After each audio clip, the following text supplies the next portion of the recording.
Oh, keep it going for Jamie Lee Curtis. And Claudette. I mean, Claudette. There is no other. Thank you, honey. Thank you. Keep standing for her. I mean, And apparently God. I smell good. That's literally Claudette just said, and you smell good. She does smell good. I can attest to that. I've She been wearing really the does. same cologne since I was 18 years old. What is it? It's Oscar de la Renta. It's just the classic Oscar de la Renta. And the reason I know that it has a lasting impression, my godchildren are Jake and Maggie Gyllenhaal. We know them a little. I know them a lot. Whenever I would see Jake's mom, Naomi Foner, screenwriter, fabulous, Running on Empty, if you haven't watched it recently. Sorry, I feel bad that I've kind of got my back to you. That's rude. They can see us. But whenever I would be with Naomi and she would go home, Jake would say, "You were with Jamie today, weren't you?" And she'd say, "Yeah, how'd you know?" "Because you smell like her." So apparently, whatever. Hi, everybody. I have to echo a little bit of what Claudette was saying about Jamie. No, please stop. Well, no, Please. I need to say Please this. stop. So you and I have spoken many times. I know. And we have a great text thread. But Claudette really summed up perfectly exactly what it's like to meet Jamie Lee Curtis for the first time. When we met for the first time, you had just won your Oscar, and we were on a Zoom because of COVID. And in the no, literally, I'm laughing because you literally just said when you won your Oscar. Just you have to remember who I am, where I've come from, the shit I've done. The fact that I sold yogurt that makes you shit for 7 years. And we still eat it. And that you just uttered the words, "We met when you just won your Oscar." Yes. Because you can only imagine those words were never going to be said ever, ever. So the idea that you say them out loud, and here we are, I'm like sitting on a couch, like I'm just like, oh yeah, like. I kid you not. She was in her home. We were Zooming, and she just said immediately afterwards, "Okay, you need to shut up and take my number." And you pointed at me, and I took your number. I texted you. I'm a pointer. And then you said, after I gushed in the text saying how much I love you and how much I honor it is, you said, "Fuck you, we'll hang out. This is new. We're going to evolve from this." And it was so lovely. So lovely. That's what it's like to be friends with Jamie. Yeah. My favorite line in A Fish Called Wanda is when John. Oh, you don't have to clap. It's really good. Yes, you have to clap. No, you don't. We don't have a lot of time. The clock's ticking.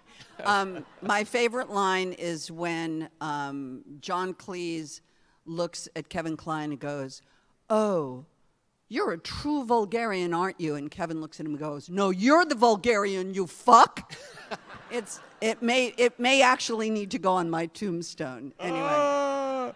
Well, I need to first acknowledge that your connection to South by Southwest is actually... It's just spectacular. It really is spectacular because this, I don't want to say resurgence, but this moment in your career where you've become such a force, both in terms of front of the camera but behind the camera, really started a few years around when you were here with Everything Everywhere All at Once. It premiered at South by Southwest. It did in March of 2022. What is it like? Here's what you need to know, and you may have heard me say this. If I've said it before and you've heard it, I'm so sorry. There's a book I love. It's called Special Topics in Calamity Physics. It's a novel. It's terrific. But in the middle of the novel, the narrator of the book talks about how you imagine life to go, and kind of the paths of our lives, how we get where we are. And they said, everybody thinks it's like where you grew up and who your parents were and where you went to college and blah, blah, blah, and what jobs and blah, blah, blah. And she says in the book, it isn't, and I quote probably pretty closely. She said, "Life hinges on a couple seconds you never see coming. And what you do in those seconds determines everything from then on, and you won't know what you're going to do until you're there. Everything, Everywhere, All at Once was my life-hinging moment. Now, I want to remind you, we shot it in January of 2020. We wrapped the day COVID started. So it was March 13th, March 10th, March 17th, that Monday, right? We shot Everything Everywhere All at Once in January of 2020 in an abandoned office building that was the Countrywide Savings and Loan campus that they pulled all the computers out the day that the economy crashed in, 2008? Yeah, yeah. They literally just went into this huge campus, and they pulled the computers out and abandoned the building. And that became a place where they shot commercials. And so we shot Everything Everywhere All at Once in 38 days for $12 million in an abandoned office building in Simi Valley, California. Yeah. There weren't trailers. We used offices to change our clothes. Wow. And if you think that any one person on that weird movie thought for 1 second that it would have the impact that that movie ultimately had, you're wrong. It was just this weird. You want to know why I did that movie? Why? 3 reasons. 3 reasons. One, because Russell, my young Padawan, whose movie is debuting here tonight. Yes. When I told him I had been sent a script by people called the Daniels, he literally just said, "You have to do it. They're geniuses." Literally, those were his words. That's not really the only reason I did it. I did it for 3 reasons. One, because Russell told me they were geniuses. I did it because Michelle Yeoh was going to be in the movie. Yeah. And I have always thought she was cool, and I just thought she was cool. So the second reason, and most important reason, is because it's shot in Simi Valley, California, and it's basically shot in Los Angeles, which is where I live, and none of the work is in Los Angeles, where I live. Yeah. And so there was a movie. It was weird. Michelle Yeoh was going to be and it shot in Simi Valley, and that's why I did it. Well, and also, too, I mean, for anyone out there who has been at South by Southwest many years, the Daniels had been presenting music videos here. They had grown as artists through South by Southwest over the years. So the connection to the weirdness of Everything Everywhere All at Once is the weirdness of South by Southwest. And that's brilliant. And we made that movie, and then COVID hit. Yeah. We literally wrapped the Friday before we shut the world down on Monday. Yeah. And they held the movie for 2 years. And they worked on that movie for 2 years. I mean, the work paid off. Well, the work paid off, but you have to understand, we came here in 2022 when we were still all afraid. Yeah. We were still all freaked out, but we were starting to mingle again. And to come here and have that movie premiere as the opening night, to have Claudette choose that movie for opening night at South by? Yeah. A movie about love and humanity and family and the complications of the world, all encapsulated, and dildos and butt plugs. It won Best Picture at the Oscars! A movie that has a butt plug joke. Many butt plug jokes. I didn't even know it was a butt plug, I swear to you. On the life of my family, I'm telling you. I shot the majority of the part of that movie in the first 4 days of that movie. I was in the movie 9 days. Wow. Not even. I think I was in the movie like 8 days. The first day was the family at my office and her in the chair and all that. Camera was over me to her. The second day was on me. And the second day on me, I'm behind the camera. And at one point, Deirdre is like challenging Evelyn. And she says, you know, and I turn around and I point at the what I now know is a butt plug trophy.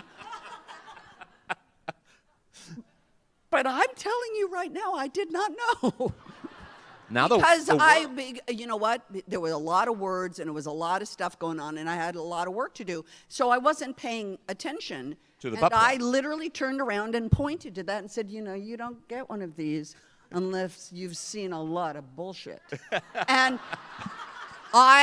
telling you, I did not know. Do you know when I found out it was a butt plug? South by Southwest. Because the laugh it gets, Yeah.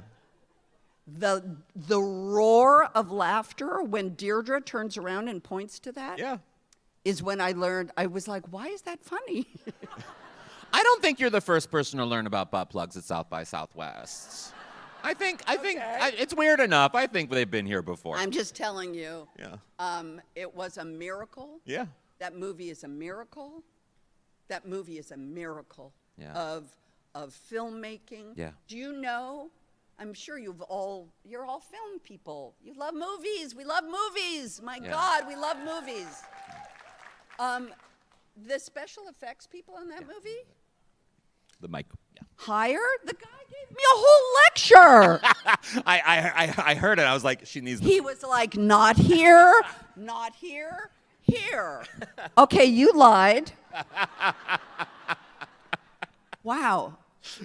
He literally said, don't put the mic right where the mic is. I want you to come out here. Hold on.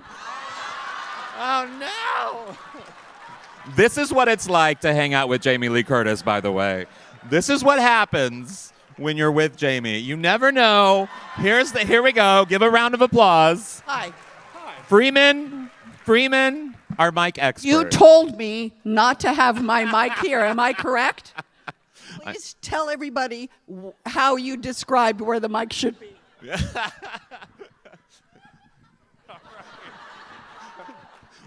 We don't do this. We don't do this.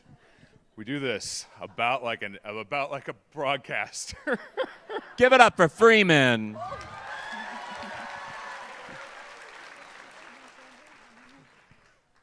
This is not this. And this is, in fact, where it needs to be. Thank you. Give it up. Sorry. So I will It's say, a collaborative art form. It is. Movies, television, film festivals. We can't do what we love to do without you. yeah, You can't do what you love to do without us. We can't do this without him. yeah. I do not mean to throw you under a bus. I'm just being honest. Well, that actually gets me to a really interesting point because the way in which so often in Hollywood, I talk with a lot of people, and a lot of times producing is a vanity Because title. you love people. I love people, and I love conversations. And when you speak with a lot of talent, a lot of times that producer credit is a vanity title. I think Amanda Seyfried said it really hilariously on the Graham Norton show. And for you, though, all of this is never a vanity title. None of what you do with Comet Pictures, with the films, the prolific producing moment you've had since you started producing in your late 50s, that's unheard of in Hollywood. And you have produced Oscar-nominated movies with The Lost Bus this year, Cinder at South by Southwest this year, Scarpetta on streaming Amazon now Prime. on Amazon Prime. But there are so many projects that you are directly involved in. What does it mean to be producing at this stage in your career? Okay. So I'm going to tell you, we're talking about producing. This is a true story. Comet Pictures. You'd be like, oh, Comet Pictures. You haven't seen the logo. If you come to the movie tonight, it's going to be the first time Is it the first? in my life that I will see the logo for my little company on a movie screen tonight. Wow. My name has appeared on a screen where it says produced by, but I have not seen the logo of my little company, Comet Pictures, which I will post a picture onto I'm sure you may already follow me on the gram. I did invent the gram. I know you all think I didn't invent Instagram. I actually did. I will explain it. I know we're running out of time, but I will explain it, and I will also explain Comet Pictures. So how I invented Instagram, I'm just letting you know. I'm a photographer. I've been a photographer my whole life. I love shooting with a Leica, and I called a bunch of friends of mine and said, you know, the iPhone is really good. You can take pictures, because I'm a Leica shooter, so normally it wouldn't be with a phone. I was like, you know, the cameras are good on an iPhone. Let's do this. I'm going to put a blog spot up. It's called iPhonies. I-P-H-O-N-E, well, iPhoney, I-P-H-O-N-E-Y-S at blogspot.com. Yeah. .blogspot.com, and it was iPhone photographers sharing their vision. That's the banner under the word iPhonies. That's Instagram. No, that is Instagram. My point is, for 5 years, we did that. Those pictures are all still up on the cloud. If you take out your phone and go to iPhonies, it's there. iPhonies.blogspot.com. iPhonies is Instagram.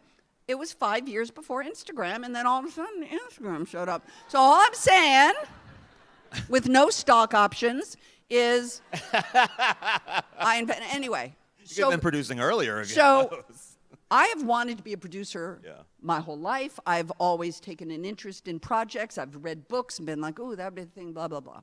You are a prolific reader, by the way. I am a it's reader. Insane. I'm a reader. reader. I love reading. I love literature. I love ideas. I love ideas. I love ideas. I love ideas. I love people. I love ideas. Yeah.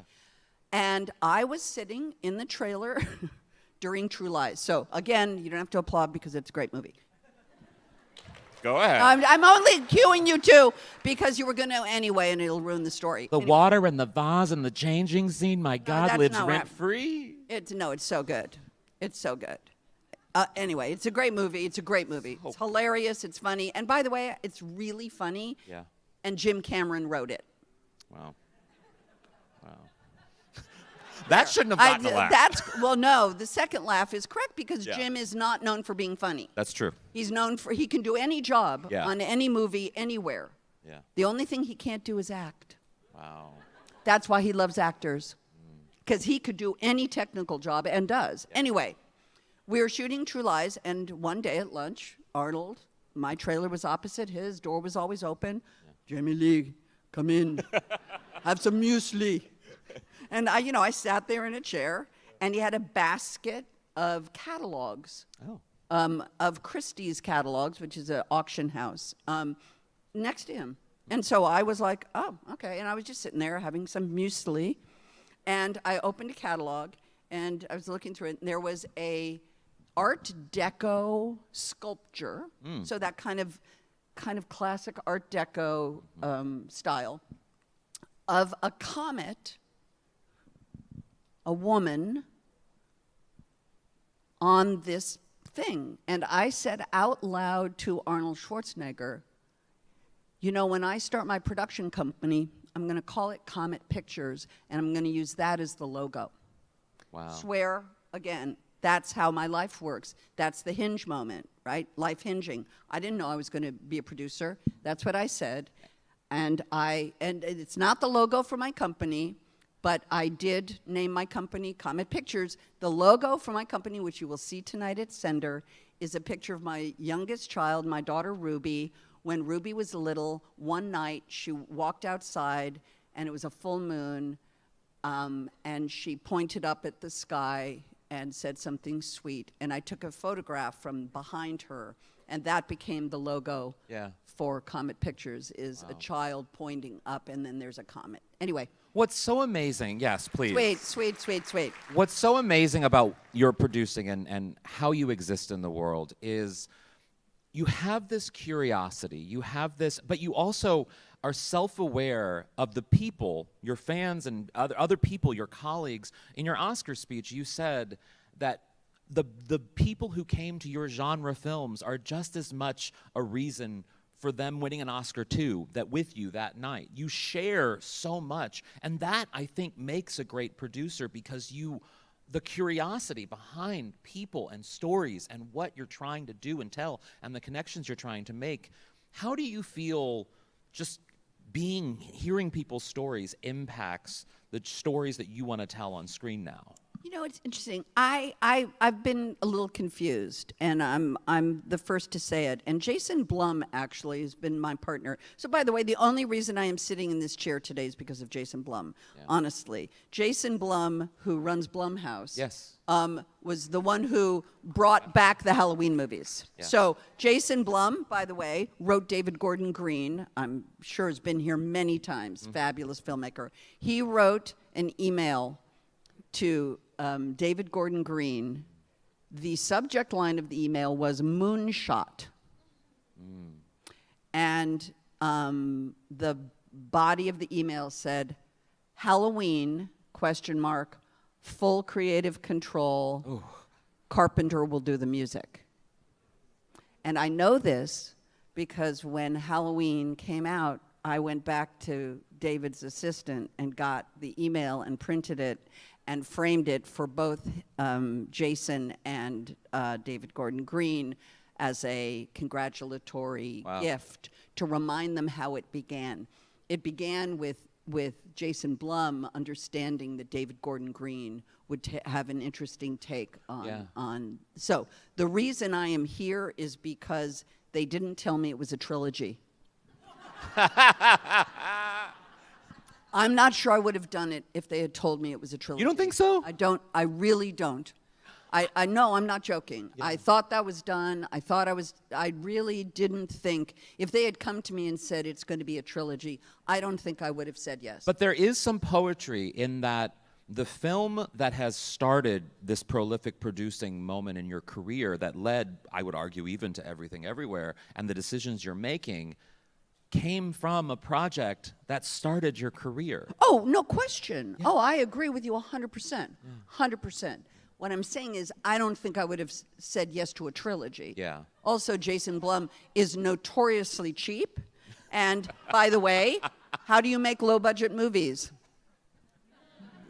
You don't pay people. I mean, honestly, that's the model, is to keep the budgets low. So, of course, anyway, I don't think I would have even considered it. But I considered the movie itself, and I thought David had. Anyway, my point is this. We made that movie, and then while we were editing and doing the mix, one day I went over to do some ADR, and David took me outside, and we were sitting outside, and he goes, "You know it's a trilogy." I was like, no. My point is this. So when I went to Jason Blum and said, "Hey, Jason, I have some ideas. I have some ideas. I have a horror movie that I wanted to make, Mother Nature." I said, "I have some ideas. Maybe you could give me a first look deal. Just pay me a little money, ultimately to pay Russell." Yeah. Because I had started working with Russell Goldman on my own. And fantastic book, Mother Nature. By the way. Thank you. Fantastic. Well, it was a screenplay that became then a graphic novel. But my point is, I was paying Russell. And so I said to Jason, how about a little development deal? Yeah. And I owed him 2 Halloween movies. Wow. So what was he going to say? What do you think? So that's why when you just made the joke about Amanda saying that it was like a vanity deal, Jason Blum gave me a vanity deal, for sure. The last thing Jason Blum thought was I was going to call him and go, "Hey, listen, I've just heard an NPR story about the true life story of a school bus driver and a school teacher who saved the lives of 22 school children in the middle of the Paradise Fire in California in 2018. And the book written by Lizzie Johnson has just been released, and I want to buy the book because that's the way into making the movie." I guarantee you Jason Blum was not expecting that phone call from me. And that was the phone call that he got from me. That was our first project that we did together, was what turned out to be an enormous budget Apple movie starring Matthew McConaughey, America Ferrera, that, as you mentioned, is up for an Academy Award for special effects. It is an extraordinary idea that that's how serious I was and how serious Jason was. And I mentioned Scarpetta. Patricia Cornwell has been writing the Scarpetta book series for 36 years. It has never been brought to a screen. And I also called Jason Blum one day and said, hey, the rights to Patricia's books are available, Jason. I would like to develop them into a TV series. And Jason Blum said, okay. And we bought all of her books, and that became the show that is right now the #1 show around the world on Amazon, starring Nicole Kidman and myself. But that's how my producing began. When I tell you that wasn't my plan, that's how you get shit done. Like, that's how it happens. Well, you always, I mean... Do we hate Amazon here? Nobody clapped. Do we? No, I'm being serious. Oh, no, they're just riveted by you. They're riveted by you. I understand, but you have to understand something. That's an enormous thing for me to say out loud. In this world today, that Nicole and I managed to carry a TV show all the way from book form to script form with the help of a lot of people, big team, Liz Sarnoff, the writer Patricia Cornwell, of course, giving her blessing. But that was a year and a half. That's been 3 years of work that now was released a week ago or whatever. This is the fucking time, man. And like, these things are that, by the way, that started during COVID. That was 5 years. You know, things take a long time. But I mean, now we can't stop talking about the outfits in Scarpetta and that fight scene at the beginning. You all have seen the viral stuff. You in that is... Well, it's look, I wasn't planning on being in the show. I don't know if it ever made any press of how I met Nicole Kidman. Here's truly how I met Nicole Kidman. Oh, God, I love this. This is how I met Nicole Kidman. I went to the Oscars to present the Betty White in memoriam. Oh, yeah. And John Travolta adopted, right? Sorry. Oh, my goodness me. Here I am. I'm bearing the lead. H. Allen, don't make me come over there. She will. I will. And my idea was for me to bring a rescue dog on live television because Betty White loved animals more than people. And I thought, okay, I'll bring a little dog with me out on the thing. I have her tattooed on me, you know, Betty White. How would I know that? Well, I have all the Golden Girls on my arm. I would almost have you take off your shirt, but I'm not going to. But how about that? All the Golden Girls on his arm. That's spectacular. Should I show you? No, it's fine. So I went, it was during COVID, when we were at cafe tables, and I was sitting at a little table, and my publicist and friend Heidi was sitting with me before the show. It was about 10 minutes before the show began. My table mate hadn't arrived yet, and Heidi was sitting there, and she said, Jamie, somebody wants to talk to you. I said, what do you mean? She goes, behind you, because I was looking up at the stand, you know? And I went like this. And standing here was Nicole Kidman with her hands sort of like by her sides, just standing behind my chair. And I went like this. Hello, Nicole Kidman. And she moved and we shook hands. And this is what Nicole Kidman said to me. Almost makes me cry saying it. She said, I see you. I see who you are. I see what you do. I see how you do it. And I really like it, and I want you to continue doing it.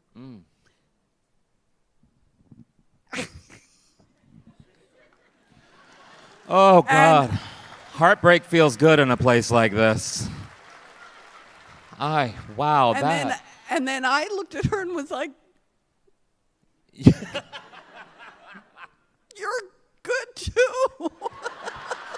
You are all of us in front of Nicole Kidman. She was Nicole fucking Kidman. Are you kidding me? Oh, God. Me? She was saying that to me at the Oscars where she was a nominee. And then she walked away. That was how I met her. And then a year later, when we were developing Scarpetta, our showrunner had a meeting with Nicole's head of production, Per Sari, and he said to her casually, you know, what are you working on? And she said, oh, I'm adapting Scarpetta for television. Yeah. And he said, well, you know, Nicole's always wanted to be Scarpetta. And Liz Sarnoff called me and said, Nicole Kidman has apparently wanted to be Scarpetta all these years. And I was like, well, okay. And so my first conversation with Nicole Kidman, she said, I love it. I love the books. My sister was obsessed with the books. I love the books. I'm really excited about it. This is a TV series, by the way. This isn't a limited series. This is an ongoing TV series. We hadn't sold it yet to Amazon. Yeah. And she said to me, she goes, I love it. I love it. She has a very wispy voice. And then she said, and you're in it? Now, as I mentioned to you, I want to be a producer. Yeah. I want to write the checks. I don't want to put on makeup. I want to look at the dailies and tell people they did great. I want to do team building. Yeah. But I didn't. I want to be in the TV show. And I really didn't want to be in an hour drama TV show because the hours are awful. And my only desire is to be in a sitcom, which I now may be, I may very well now be a part of. Anyway, my point is, we want you, Jamie. Come on. I understand, but my point is that was not my plan. My plan was to produce a TV series out of Patricia Cornwell's books. And when Nicole Kidman looks you with those eyes and she goes, and you're in it? You say, yes, queen. Yes, of course I'm in it. Of course I'm in it. Why else would I produce it? And then we tried to scramble to figure out what I would play.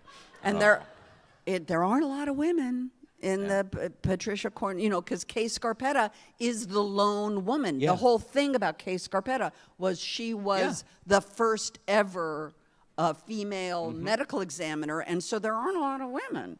And so then we figured out that she had a sister, and then I was like, okay, great, I'll be her sister, not really remembering much about Dorothy in the books.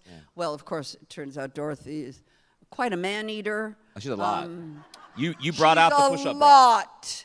She is a very wealthy version of Donna Brazzato with a much better education. No, I'm not. She is out in the world there a bit. And so it's just been an unexpected pleasure to wrestle with Nicole Kidman. It's been a pleasure for us to watch, right?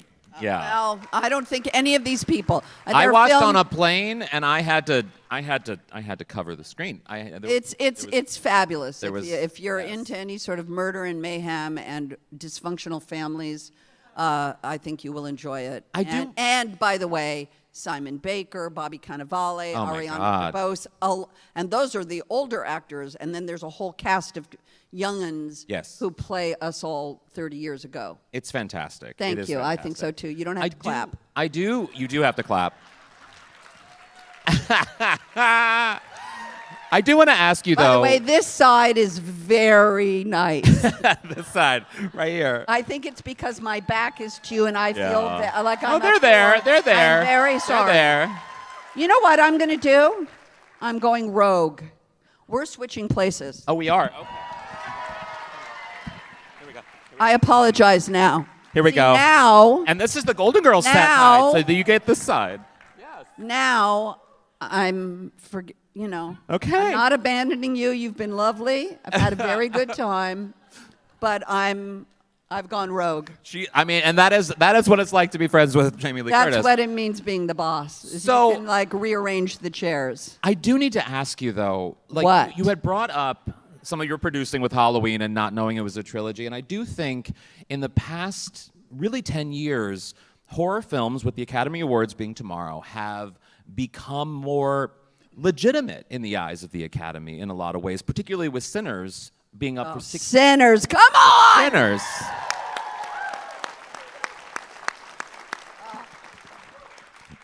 How does it feel for you to be the ultimate final girl, the scream queen in everyone's minds, to see the Academy presumably finally taking the horror genre seriously? You had a lot to do with defining the horror genre. Okay.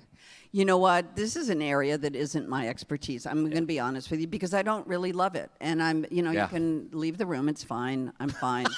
I'm not joking. I'm not into it. Yeah. Doesn't mean I don't appreciate it. I'm just not my genre. Do you know what I mean? It's just not my thing. So for me, I've never, ever sort of Yeah. been in love with the genre.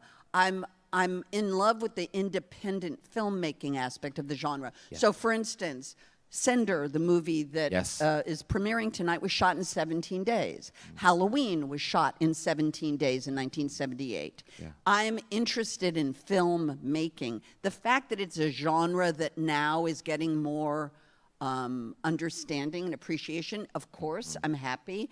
More women are Yes. getting appreciation. Yeah. More people of color Yes. are getting appreciation. More genders are being appreciated.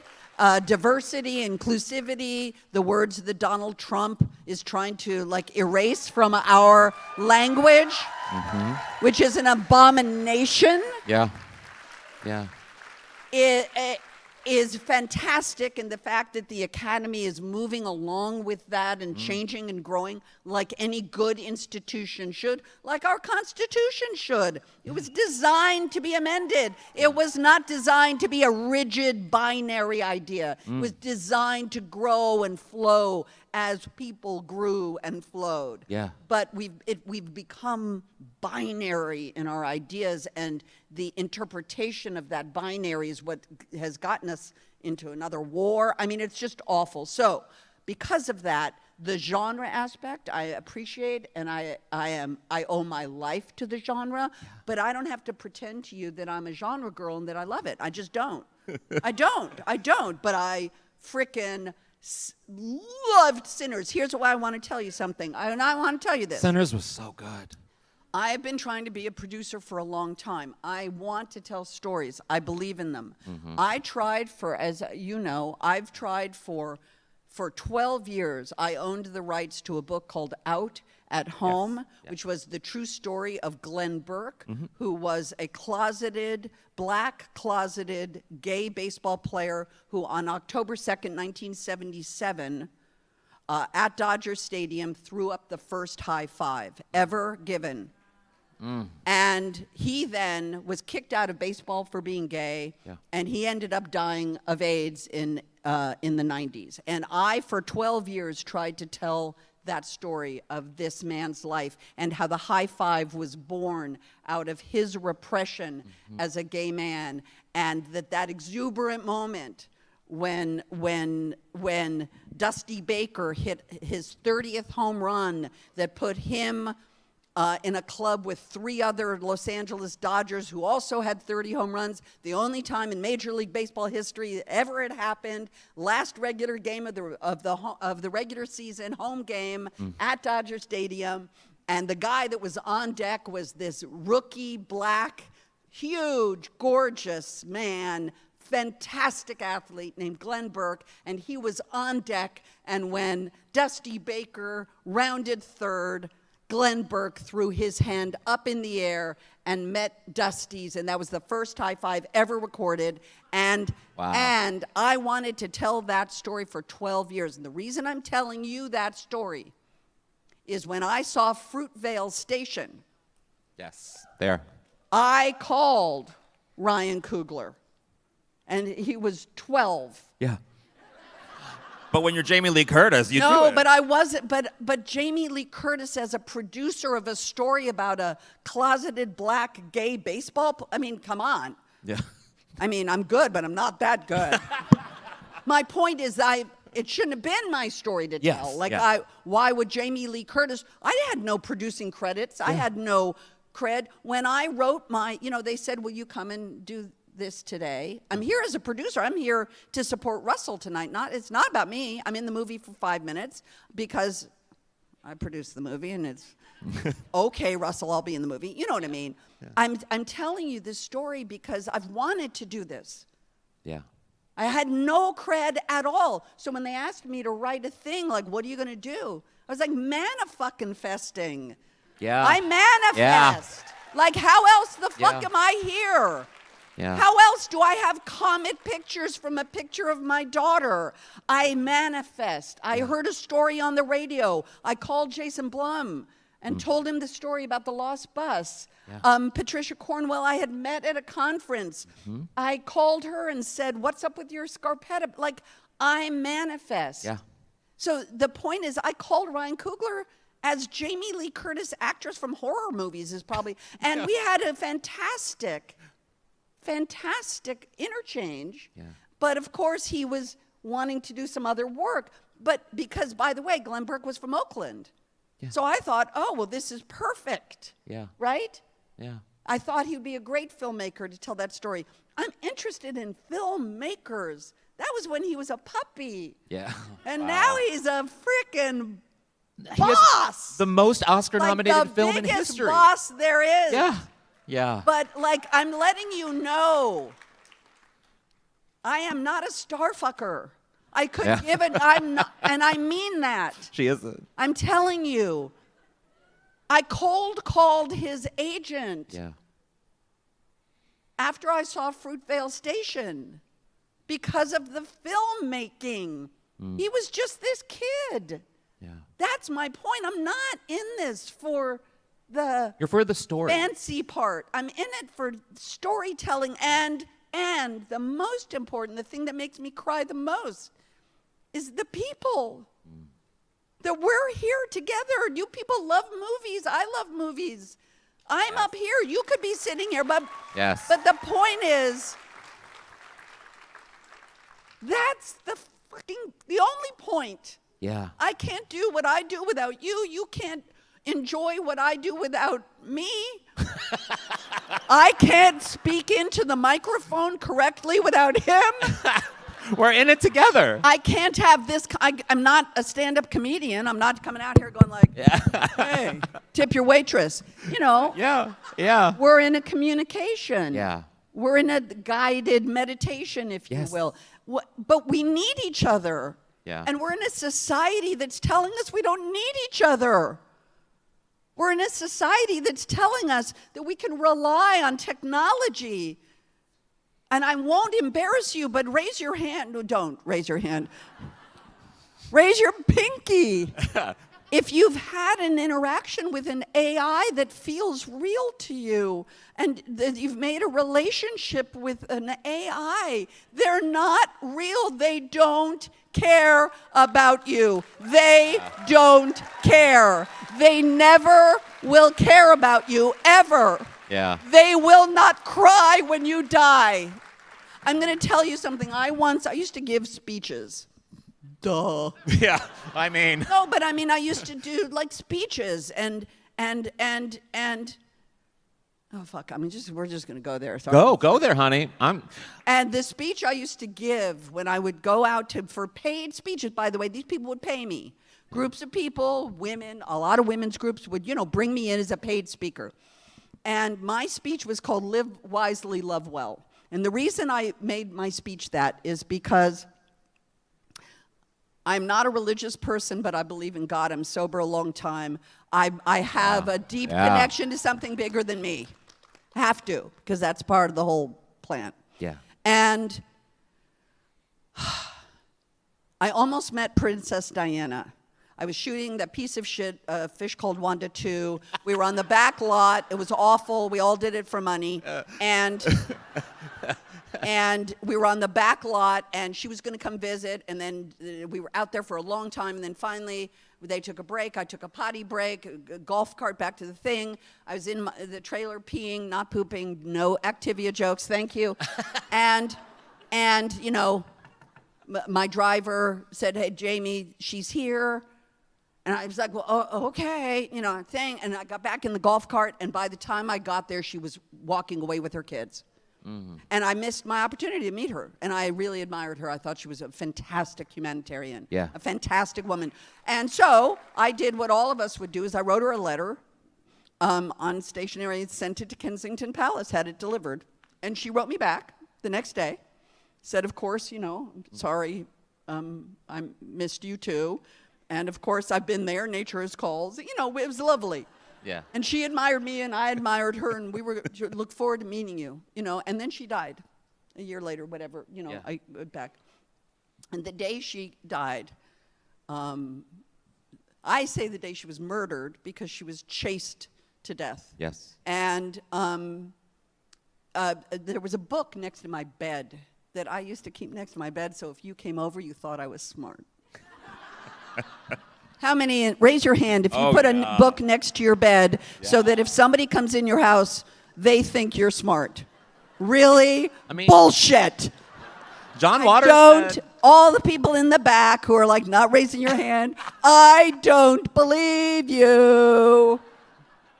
I think you're lying. Anyway, I had a book on meditation. Can you imagine me meditating? I don't think.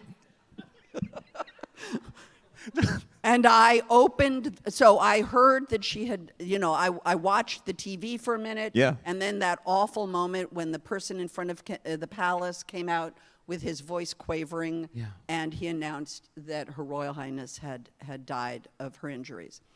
And I remember, I remember exactly, I remember everything about that day. It was in August. Mm-hmm. And I remember I turned off the TV. And I picked up that book, and I opened that book, and in the beginning of that book, it said, you know, people who live mindfully in their lives, at the time of their death, they ask themselves two questions. Did I learn to live wisely? And did I love well? And I thought about it. And it's literally in the preamble. It's a book by Jack Kornfeld and Joseph Goldstein. I think it's called The Art of Meditation or something, Insight Meditation. And I thought about Princess Diana. And I thought, did she learn to live wisely? And then I thought about the profound effect that she had by being human in front of our eyes. That she talked about things that we were ashamed to talk about, bulimia, that she was brave and walked into those mines, and the way she was human in front of those lenses in a world that didn't want her to be, you know, in a bullshit, you know, institution that didn't want her to be human, and she was so human for all of us. And I thought, and that she talked about things. Do you remember the day she reached over and touched the man's leg who had AIDS? Remember there was a moment she was in a clinic and she reached over and she touched him, and right away her touching him completely changed the world. Yeah. And I thought, okay, so she learned to live wisely. That's a beautiful use of her life. And then I thought, did she love well? And then the idea of that picture of her on her knees that we've all seen with her arms outstretched when one of her kids was running toward her when she had been away on a trip. Yeah. And that in that institution of no love, she showed love. And I thought, however tragic this was, and it was tragic, if that's true, what this book is saying, then in fact she had a complete life. Yeah. That she had learned to live wisely and that she had loved well. And that became then sort of a bit of a hinge moment for me, because then I started to apply it to myself every day. Did I learn to live wisely today? Did I love well? How do I apply that to me? So I did so, kind of as I went. So I would give these speeches. So I was hired to give a speech to the Ernst and Young Entrepreneur of the Year Awards in Palm Springs, California. I was going to be the Sunday morning keynote speaker. Now, I drove to Palm Springs. I was driven to Palm Springs. And I pulled up, and it was something like this, where they have a fake stage, and there's a bunch of people in the back, and and the guy, and by the way, I was the speaker right before the golf game. So when I finished, so every person in the room was a white man, and they were all wearing golf outfits. So shorts and shirts. So your demo? No, not at all. Not at all. Thank you. None of them were gay, probably. And so. I guarantee you they weren't gay.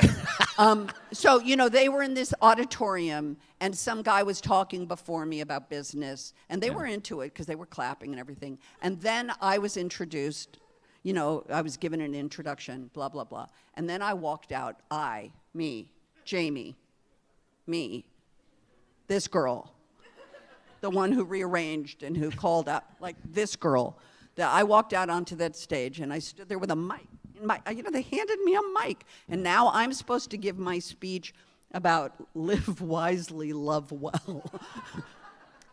And I stood on that stage, and I said, I have no idea why the fuck I'm here.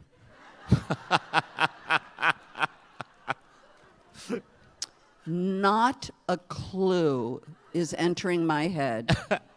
I don't even know if it's worse to be in the red or the black. And from the back of the room, a guy shouted, "If you're red, you're bleeding." I said, "Thank you. Good to know." So I don't know why I'm here, but here's what I think is the reason I'm here. When you die, nobody's going to give a shit how much money you have. Yeah. When you die, no one is going to talk about you about business. They're going to talk about who you were, what kind of human you were, what kind of husband, what kind of partner, what kind of father, what kind of mentor, what kind of boss you were, what kind of kindness you showed an employee. They are not going to give a shit how much money you have in the bank. And, so for the next whatever, I will figure out, I'll tell you a few stories. And by the way, I'm sure 3/4 of them fucking hated me. I think about 1/4 of them may have listened. Because ultimately, at the end of the day, my point is this. We're almost out of time. You have 1 minute to wrap this up. Good luck. I'm going to wrap it up. Don't worry. But Don't my worry. point is simply this. That's the reason I told you that whole long story about Princess Diana and living wisely and loving well and all of it is because the truth is, to call me like a producer or like a boss, like it's all bullshit. Yeah. I am just like you. I'm filled with ideas and conflicts and contradictions. I love myself and hate myself in probably equal doses. Yeah. I'm challenging. I probably lie.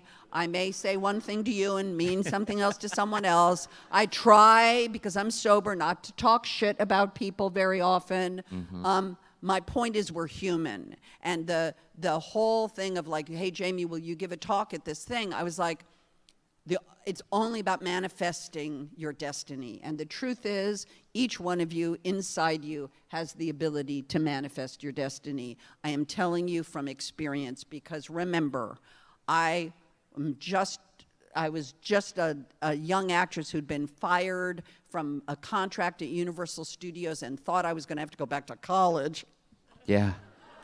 And I ended up in Halloween, which changed my life and, of course, opened my life to the arts in a way that I never thought would happen and introduced me to you. Good luck wrapping this up. I'll tell you how I'm going to wrap this up. Go ahead. I'll show you how I'm going to wrap this up. Yes. So, I'll tell you this. When I first met Jamie Lee, I felt so seen, which you rarely feel in interview conversations. And now, one of the reasons why I'm here, and I'm so honored to be here to facilitate this conversation for all of you, is that now I've given you a little bit of the gift of what it's like to be seen by Jamie Lee Curtis. So, Jamie Lee Curtis.